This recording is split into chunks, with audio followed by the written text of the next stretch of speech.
Alors, personnellement, je m'y attendais pas. Enfin, d'un côté, je m'y attendais, mais pas de l'autre, tout simplement.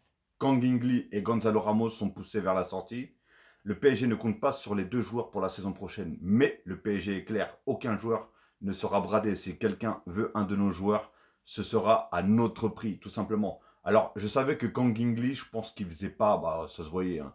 À aucun moment il rentrait, même dans les matchs, on va dire, entre guillemets, plus faciles, ou est-ce que d'un moment il fait tourner, bah, il le faisait même pas jouer. Donc voilà. Lui, on sentait qu'il était vraiment plus proche de la sortie qu'autre chose. Par contre, Gonzalo Ramos, bah, je sais pas, il y a pas si longtemps que ça, il y a, comme il s'appelle, Luis Enrique qui en disait que du bien et qui, même justement, il disait que c'était un rêve de travailler avec ce genre de joueur-là, qui avait cette mentalité-là, etc., etc. Donc je ne sais pas, encore une fois, hein, ça reste qu'une info bah, de l'équipe.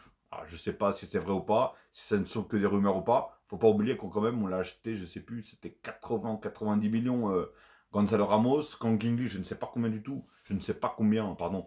On l'avait pris, on l'avait acheté, enfin on l'avait acheté. Le Paris Saint-Germain l'avait acheté, parce que je connais, hein, dans les commentaires, ça va être les. Pourquoi tu dis on, c'est toi qui as payé, ouais, voilà, c'est. Bref. On va passons à autre chose. Donc, bah, dites-moi tout simplement, est-ce que c'est une bonne ou une mauvaise nouvelle? Et est-ce que vous aurez gardé un des deux, les deux, ou aucun des deux? Dites-moi tout simplement. Parce que moi, pour moi, voilà, Kang Gingli, voilà. Au début, je le trouvais bon. Je me suis dit, il va peut-être s'améliorer en plus, encore plus dans le temps. Et au final, j'ai l'impression que plus ça allait et plus il descendait en niveau. Donc, voilà. Après, je dis pas qu'il est mauvais. Hein. Je dis pas que c'est un mauvais joueur. Bien au contraire, c'est un très bon joueur.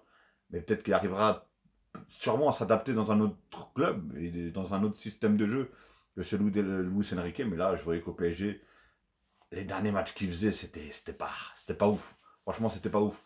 Et Gonzalo Ramos, par contre, lui, à chaque fois qu'il rentrait, il était pratiquement tout le temps décisif. Le dernier match qu'il a fait titulaire, je crois qu'il a marqué un triplé, je ne sais plus contre qui. Donc voilà. Moi, j'aurais plutôt gardé Gonzalo Ramos, personnellement.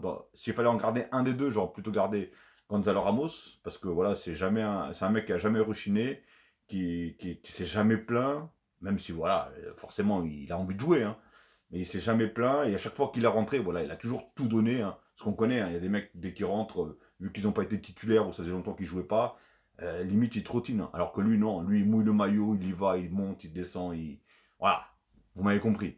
Donc voilà, dites-moi dans les commentaires, tout simplement, qui vous aurez voulu garder, qui vous voulez qui parte, etc.